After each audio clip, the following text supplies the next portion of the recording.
Je ne veux pas regarder cette photo. Elle montre juste. C'est juste un regard froid et vide, avec presque un rictus.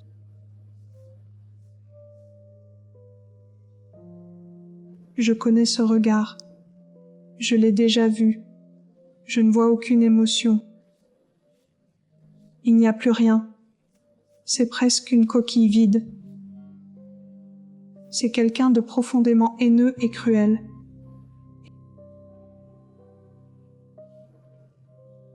Je veux dire, s'il mérite ne serait-ce qu'un peu de temps, cette photo parle d'elle-même.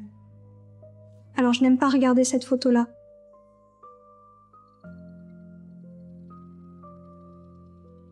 Combien de fois j'ai entendu « Oh, c'est qu'un gamin. Oh, ce pauvre petit. » Ça me rend malade. Ils savent pas de quoi ils parlent, bordel. Ils connaissent pas toute l'histoire. Ils ne savent pas ce qu'il cache. Ils ne savent pas ce qu'il a fait. C'est pas un gamin apeuré. C'est un démon. Voilà une photo de Nita et Chance. Il devait avoir presque 2 ans sur cette photo. Et vous voyez comme elle était heureuse, comme maman. C'était la belle époque, quand Chance était l'amour de sa vie et que toute sa vie tournait autour de lui. Nita était si jeune. Elle avait 17 ans quand elle attendait Chance. Elle avait 18 ans quand elle l'a eu. Chance ne porte pas ce prénom par hasard. Tu sais, elle portait les traumatismes de son passé, ceux de notre enfance. Et elle l'a appelé comme ça parce qu'elle disait qu'il était sa seconde chance dans la vie et qu'elle allait bien faire les choses parce que ça comptait pour elle. Mais avec le recul, je crois qu'il ne mérite pas son nom.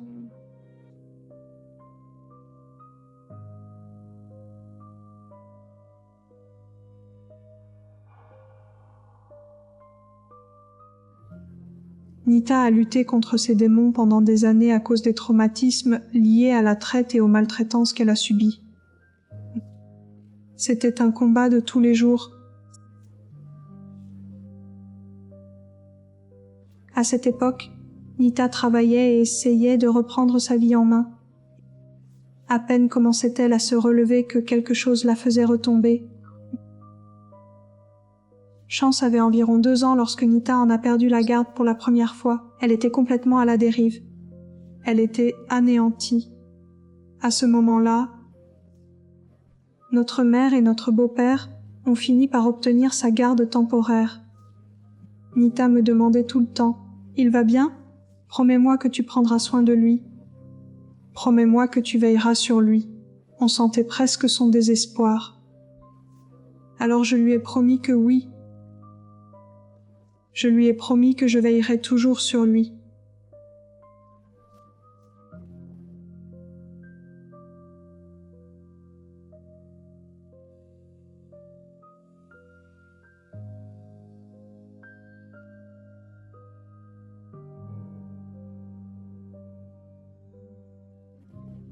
Je pense que vivre avec ma mère et mon beau-père a eu un impact très important sur Chance.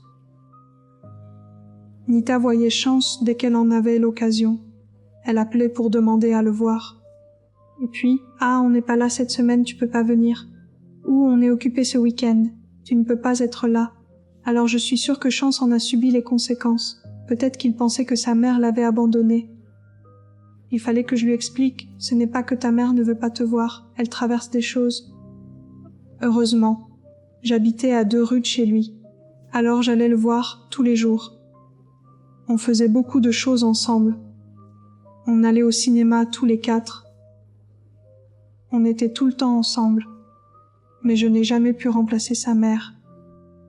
La moindre des choses, c'était d'être là. On avait un chien de famille qui avait grandi avec Chance.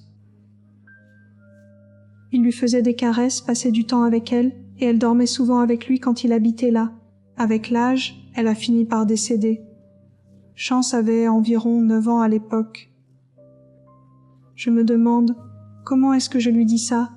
Jusqu'où je laisse aller? pour qu'il comprenne que c'est normal de pleurer. Assieds-toi, mon grand. On l'a fait asseoir et on lui a dit qu'elle était morte. C'était étrange. Il avait le regard complètement vide. Aucune réaction. Je m'attendais à ce qu'il pose des questions.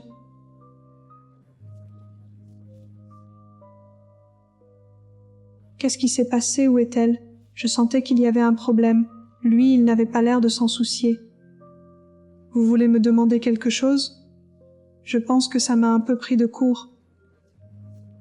À ce moment-là, je me suis dit, bon, peut-être que c'est sa façon de gérer les choses. Il va garder ça dans un coin de sa tête et il gérera à sa façon. Avec le recul, ce que Chance a fait n'était vraiment pas normal.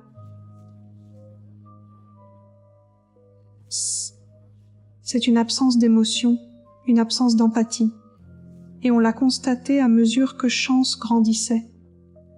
Sur le moment, on n'y a rien vu de particulier. Et maintenant, avec le recul, c'était vraiment un comportement récurrent.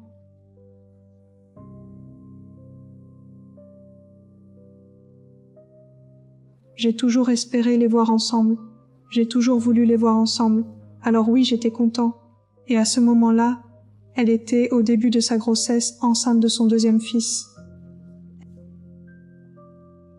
Elle était ravie à l'idée d'avoir ces deux garçons et de les élever ensemble. Il était ravi de montrer les livres et de me dire comment il allait lire des histoires au bébé. Il était vraiment ravi de devenir grand frère. Je ne l'avais jamais vu aussi enthousiaste. Et bien sûr, nous étions tous ravis d'accueillir ce petit garçon qui venait de naître.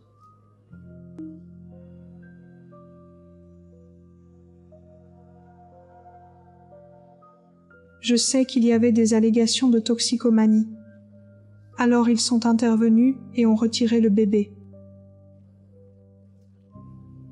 Sur la base d'allégations totalement fausses, ils me l'ont pris. Mais Nita avait encore Chance. Ils ont laissé Chance sur place.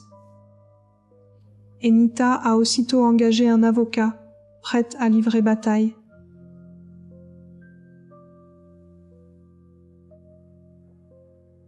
Je me souviens, quand j'étais au tribunal, l'un des assistants sociaux lui avait dit « Le mieux que tu puisses faire, c'est les laisser adopter ce bébé. Parce que si on doit encore revenir au tribunal, encore faire tout ça, on finira par vous prendre votre aîné, c'est-à-dire Chance. Tu n'es pas en état d'élever un nouveau-né. » Je me souviens d'elle.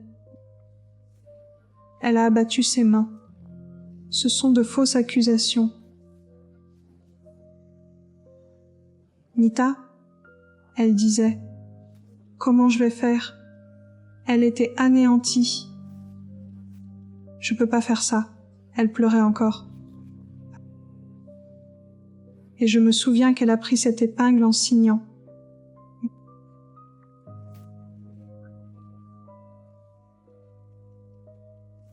Ces papiers ont vraiment anéanti Nita. Ils étaient trempés de larmes. Parce qu'on venait de lui dire, si tu continues à te battre contre nous, on va te les retirer tous les deux. Elle avait l'impression qu'elle n'avait pas le choix. Je pense qu'elle se sentait à bout. Et elle pensait devoir faire ça pour protéger Johnson.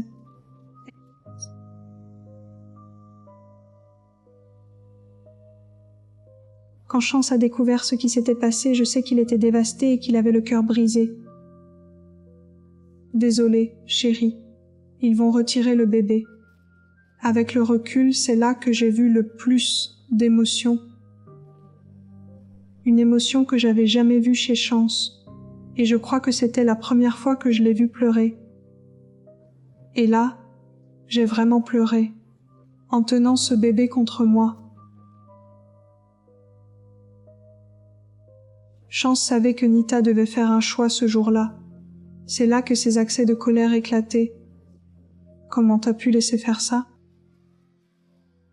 Chance n'a pas tardé à le lui reprocher en lui disant qu'elle aurait dû se battre pour le bébé.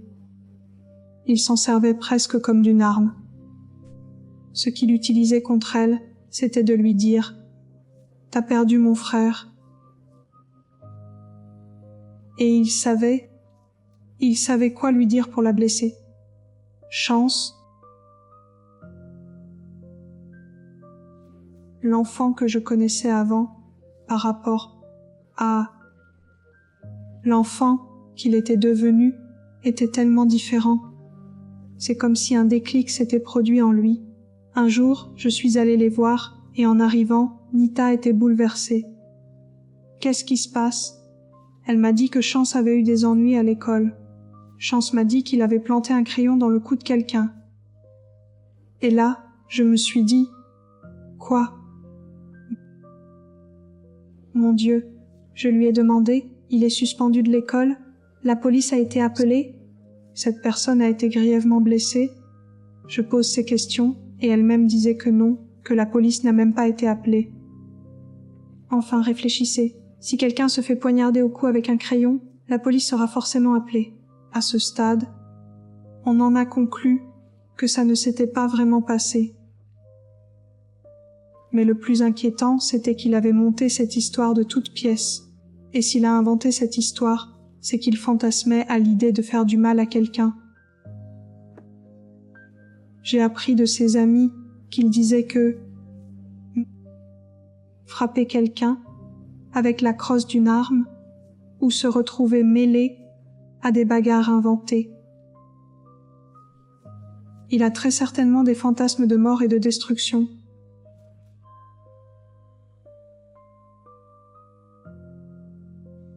Quand je suis passée chez Nita prendre de ses nouvelles, ils se disputaient. Elle était fâchée contre lui parce qu'il avait des ennuis à l'école. Il manquait de respect aux enseignants. Je ne me souviens plus exactement de quoi il s'agissait, mais Nita, à ma connaissance, pour la première fois, elle a enfin tenu bon et l'a vraiment privé de sortie. Pas de jeux vidéo, pas d'internet, je te coupe tout. Il s'est mis à être vraiment irrespectueux, et Chance avait tendance à crier. Il a dit quelque chose comme « J'en ai rien à foutre de ce que tu dis ». Elle lui a répondu « Tu ne me parles pas comme ça. Je te déteste. Non, tu ne peux pas parler à ta mère comme ça. » Puis il a dit « Tu sais, c'est à cause de toi si je n'ai même plus mon frère. » Chance l'a fixé d'un regard froid et furieux.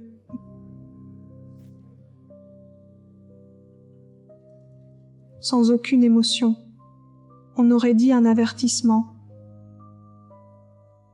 Elle s'est en quelque sorte retournée vers lui, et je me souviens qu'elle marchait à reculons. C'était comme s'il avait cet interrupteur qu'il pouvait simplement actionner. Et, je veux dire, rien que le regard et le sourire en coin, c'est comme s'il était presque arrogant. À ce moment-là, j'ai été un peu sonnée.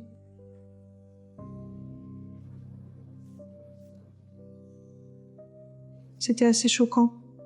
Je pense que c'était un de ces moments où je me suis dit « Est-ce que Nita est en sécurité avec Chance ?»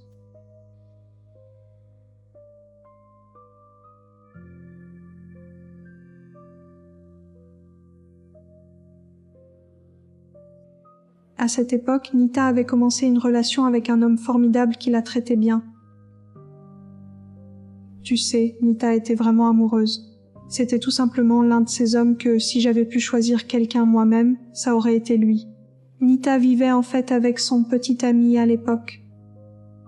Quand tu vois ta sœur traverser tant de mauvaises relations, et puis je pense. À ce moment-là, Nita avait ses désirs trouvés. Son bonheur. Et elle le méritait. Tout a, en quelque sorte, changé le soir où Nita m'a téléphoné. Quand je suis arrivée là-bas, elle était complètement bouleversée. Elle m'a dit que la veille au soir, elle et Chance s'étaient disputées dans l'allée. Je n'arrive pas à te croire. Je t'ai dit que j'allais dîner avec mon ami. Et Chance était dans son visage et lui criait dessus et je pense qu'il l'avait poussée. Son petit ami s'est interposé entre eux et a dit « Chance, tu sais, tu ne vas pas manquer de respect à ta mère comme ça. et Chance a frappé son petit ami au visage. Quoi? À ce stade, elle pleure. Mais lui, il est, genre, surexcité, il sautille partout et il hurle, tout simplement. Qu'est-ce que tu vas faire à ce sujet? Il avait été enragé et hors de contrôle, et jurant auparavant, mais c'est la première fois qu'il avait réellement agressé quelqu'un. Cela montre en quelque sorte à quel point il était hors de contrôle et à quel point il était presque sans peur. Et puis, tu sais, il avait peur que les flics débarquent. Alors Chance s'est tirée. Je pense en tant que mère. Je pense que c'était juste plus facile pour elle de penser qu'il traversait une phase plutôt que de se rendre compte qu'il devenait réellement dangereux. Elle se blâmait beaucoup pour la façon dont il agissait, mais elle croyait aussi qu'avec suffisamment d'encouragement, il pourrait se remettre dans le droit chemin, c'est comme ça qu'elle l'a dit. Je veux dire, on est assis ici aujourd'hui, donc les choses ne se sont définitivement pas améliorées.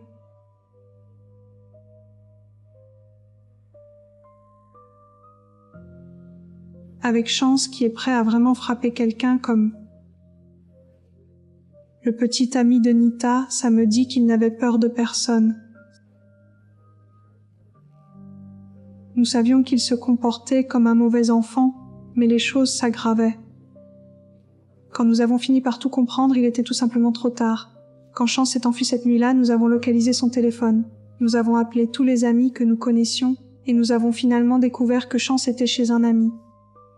Alors je le fais monter dans la voiture et Chance est là, il est silencieux. Mais vu la façon dont il fixe simplement les bras croisés, il n'était pas content. Nous nous sommes arrêtés à la station-service pour faire le plein et acheter quelques collations. Pendant que nous sommes à la station-service, le petit ami de Nita l'a appelé. « Allô ? » ?»« Oui, on l'a trouvé. » Alors, quand Chance réalise qui est au téléphone, c'est comme s'il avait basculé. « Tu m'entends ? Je vais te botter le cul. Si je te trouve, je te tuerai. » Il a dit « Je te donnerai un autre mec noir FM. » Et donc il menaçait le petit ami au téléphone. Et il était vraiment complètement hors de contrôle, dans le visage de Nita et en train de crier. « Tu m'entends ? Tu m'entends ? Je vais te botter le cul. Si je te trouve, je te tuerai. » Nita pleurait et elle lui demandait « Tu sais, pourquoi tu ferais ça ? J'étais inquiet pour toi. » Et Chance était tellement en colère et il lui criait dessus. Il était tout près d'elle, lui disant « Pourquoi tu ne peux pas me laisser vivre ma vie ? Tu es la pire mère qui soit. Je veux dire juste en plein visage. Je veux dire tu lui parles front contre front en lui criant dessus. » Il la pousse un peu et je l'ai attrapée et je l'ai tirée en arrière. J'étais honnêtement un peu sous le choc et incrédule face à la façon dont il réagissait. Et je me souviens lui avoir dit « Tu sais, tu ne peux pas manquer de respect à ta mère comme ça. Ce n'est pas acceptable. Tu sais, elle fait tout ce qu'elle peut. Tout ce qu'elle fait, c'est pour toi.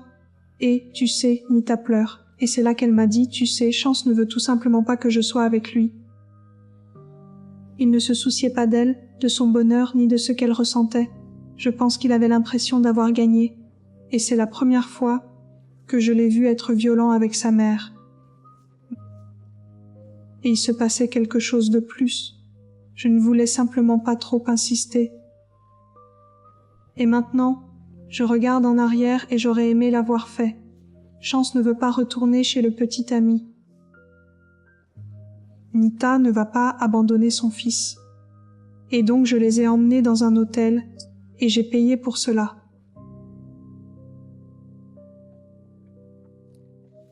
Et elle a fait ce qu'elle fait toujours. Elle m'a embrassé sur le front. Elle a dit « Je t'aime, je t'appellerai demain » et je suis partie en voiture et je me souviens l'avoir vue partir en voiture.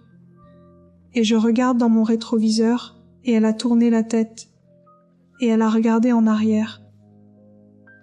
C'est presque comme si nous avions échangé un regard dans le miroir. Je pense que ce moment est plus lourd maintenant parce que c'était la dernière fois que je l'ai vue.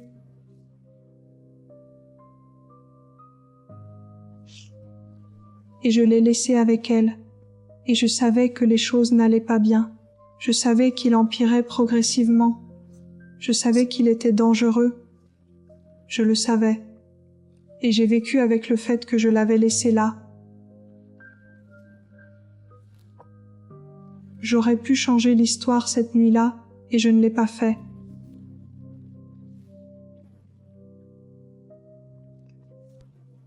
Ce n'est pas ma faute ce qu'il a fait, mais je me suis demandé si j'avais pris une décision différente cette nuit-là, si je l'avais ramené avec moi.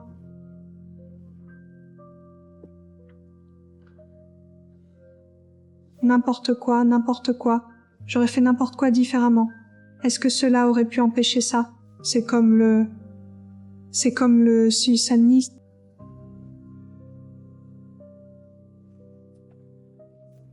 La dernière photo, je crois, de deux ensemble, même. Bien qu'il y ait eu des problèmes à la maison, on voit clairement à quel point elle l'aimait encore, et ça se lit sur tout son visage. Mais si vous le regardez, il sourit, mais ce n'est pas comme un vrai sourire. Le simple fait de savoir que c'était l'une des dernières photos d'eux deux ensemble et de savoir ce qui a suivi, c'est dur.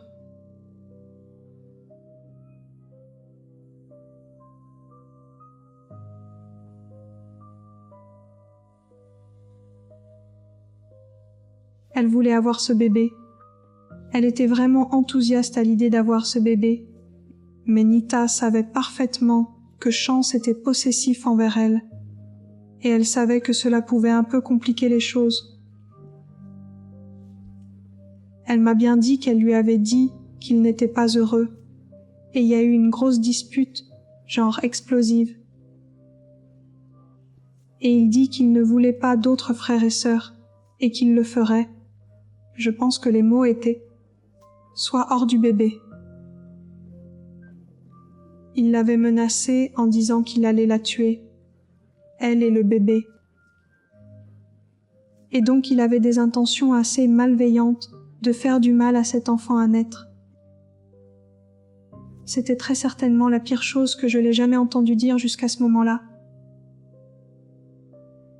Elle a ouvertement exprimé qu'elle avait véritablement peur du hasard et qu'elle craignait pour sa sécurité. J'aurais aimé comprendre tout cela plus tôt. Tu sais, je n'avais pas réalisé, je suppose, l'escalade et la façon dont les choses s'accumulaient. C'était un dimanche matin et on frappait à notre porte. Et il y avait 2 flics qui se tenaient là.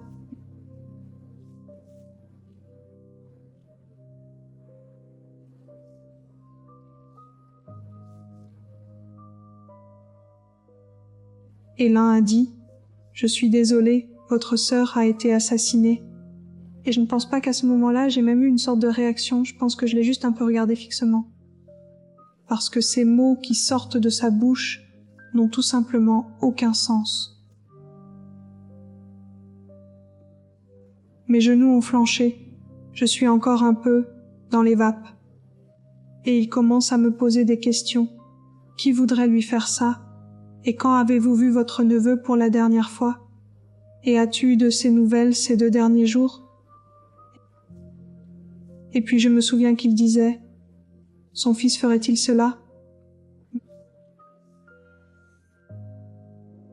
Puis tout s'est mis en quelque sorte à me tomber dessus d'un coup.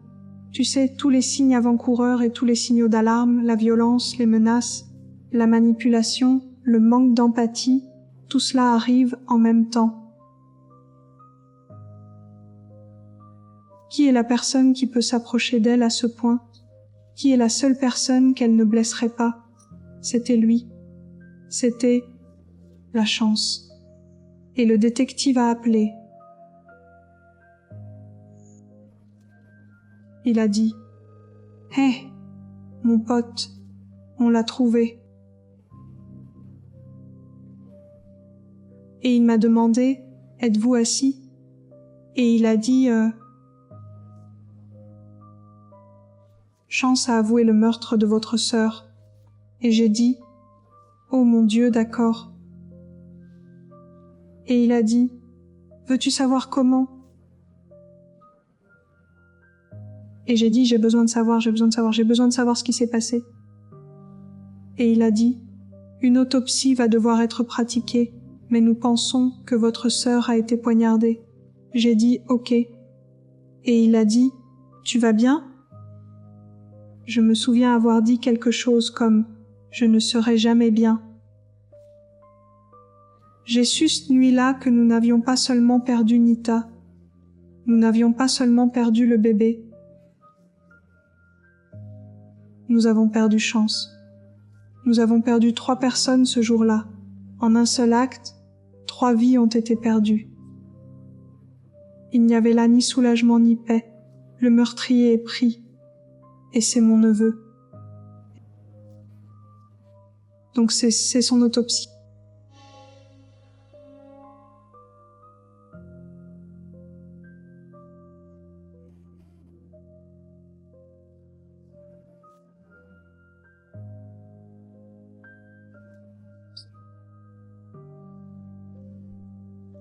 Et je ne veux pas voir ça. Ce qu'il lui a fait, c'est 10 fois pire que tout ce que vous pourriez imaginer.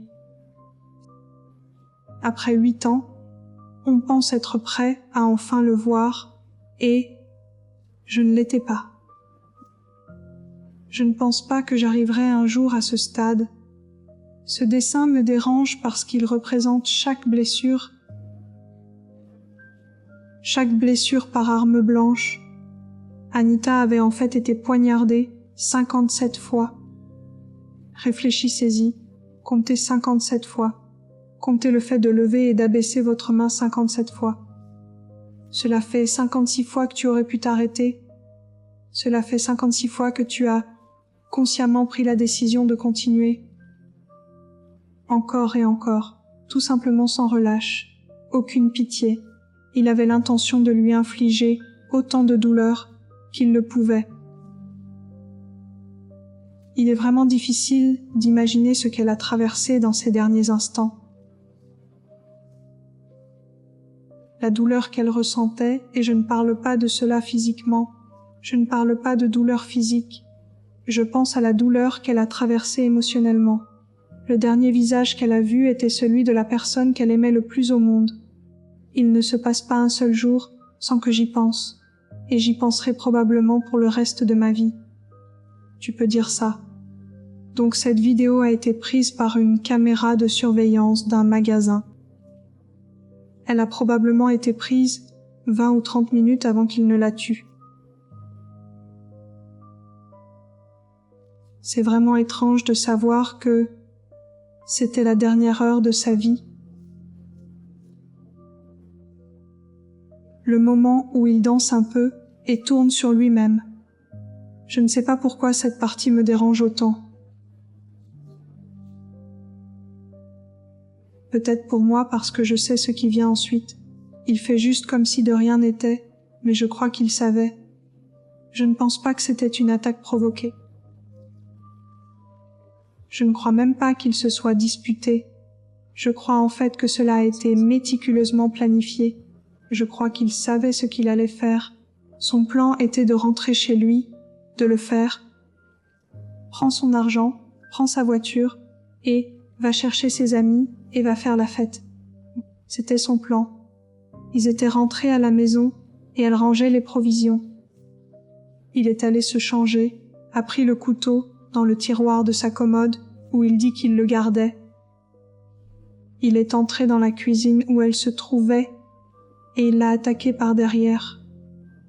Je crois absolument qu'il l'a prise au dépourvu. Les placards étaient toujours ouverts au-dessus d'elle. Les courses, certaines d'entre elles, étaient encore dans le sac. Ce qu'il a fait était tellement violent. Il aurait pu le faire rapidement et il ne l'a pas fait. Mais ensuite, nous avons découvert que ce n'est pas ce qui l'avait tuée. Elle était encore en vie. Et qu'il avait enroulé un cordon autour de sa gorge. Et il l'a étranglée jusqu'à ce qu'elle meure. C'est une femme qui est allongée par terre.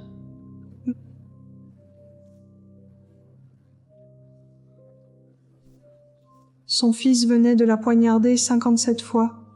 Elle souffre clairement beaucoup. Elle a évidemment peur, elle est toujours réveillée. Elle est toujours parfaitement consciente. Et son seul objectif est de dire à la personne qui lui a fait ça que ce n'est pas grave.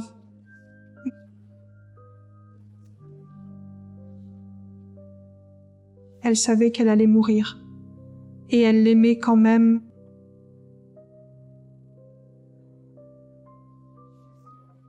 Juste tellement de choses pour essayer de le réconforter dans ses derniers instants.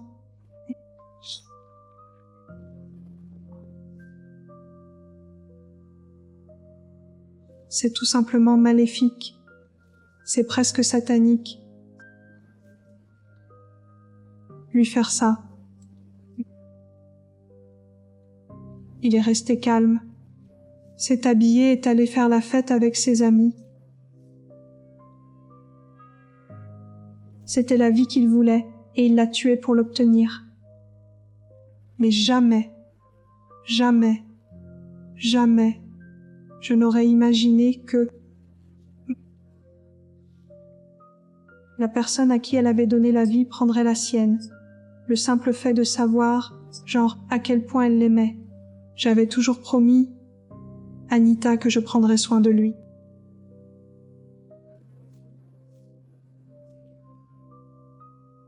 J'étais tellement en colère contre lui. J'étais tellement furieuse et tellement blessée. Mais je devais toujours prendre soin de lui. Et je l'ai fait. J'avais l'impression que je le devais. À ce moment-là, c'était davantage une question d'amour pour elle et de la promesse que je lui avais faite. Il a fallu 4 ans et demi pour arriver au procès. Donc pendant 4 ans et demi, j'ai continué à mettre de l'argent sur son compte parce que c'était la seule façon que je connaissais de prendre soin de lui quand il est en prison. Et c'est là que j'ai enfin dit, je vais poser les questions difficiles, nous allons creuser tout ça, j'ai besoin de savoir ce qui s'est passé, bordel. Et j'ai dit pourquoi, il n'y avait pas vraiment de réponse à cela. Et je lui avais demandé pourquoi il ne s'était tout simplement pas arrêté après l'avoir déjà poignardée 57 fois alors qu'elle était encore en vie. Il me l'a dit parce qu'elle ne voulait pas mourir. Il voulait qu'elle meure.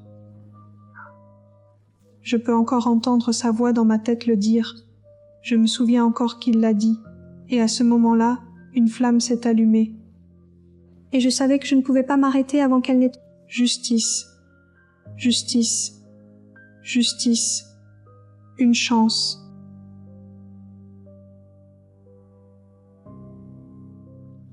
Ne fera plus jamais partie de ma vie. Il n'y a rien qu'il puisse me dire qui guérirait la douleur qu'il m'a causée. Le moment où il lui a planté ce couteau, c'est le moment où j'ai perdu mon neveu. C'est bizarre parce que je l'aime toujours. Je ne nierai jamais que je ne l'aime pas, mais je l'aime à distance.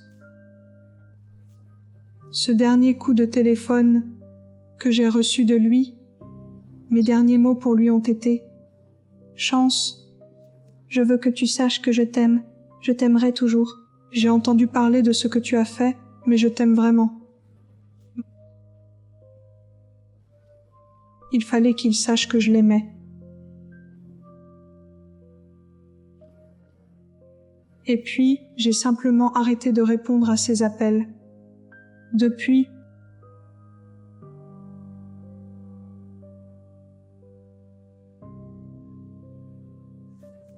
le meurtre de Nita, ma vie a honnêtement été en quelque sorte divisée entre l'avant et l'après. Je travaillais dans l'Amérique des grandes entreprises pour une grande compagnie pétrolière et gazière. J'allais travailler de 9 à 17h tous les jours et je rentrais chez moi auprès de ma famille. Et quand c'est arrivé, vous savez, Nita venait de lancer son organisation à but non lucratif et elle voulait aider les victimes de la traite des êtres humains. Et, tu sais, c'était son objectif et c'était son rêve. Je savais que je ne pouvais pas laisser cela mourir avec elle. Elle avait un héritage et elle avait un rêve et c'était à nous de faire en sorte que cela continue. J'ai fini par quitter mon emploi en entreprise et par m'ouvrir, en retournant à l'école. ouvrir mon propre cabinet d'enquête privée. J'ai pu ramener 48 enfants disparus et exploités auprès de leur famille. Et donc je vois Nita en chacun d'eux.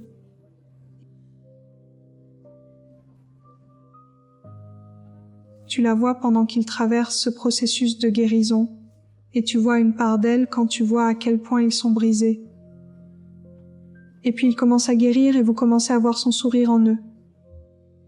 Elle est donc peut-être partie, mais elle est encore bel et bien vivante.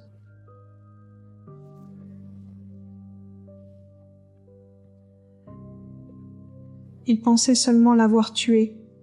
Il n'a fait que renforcer son héritage.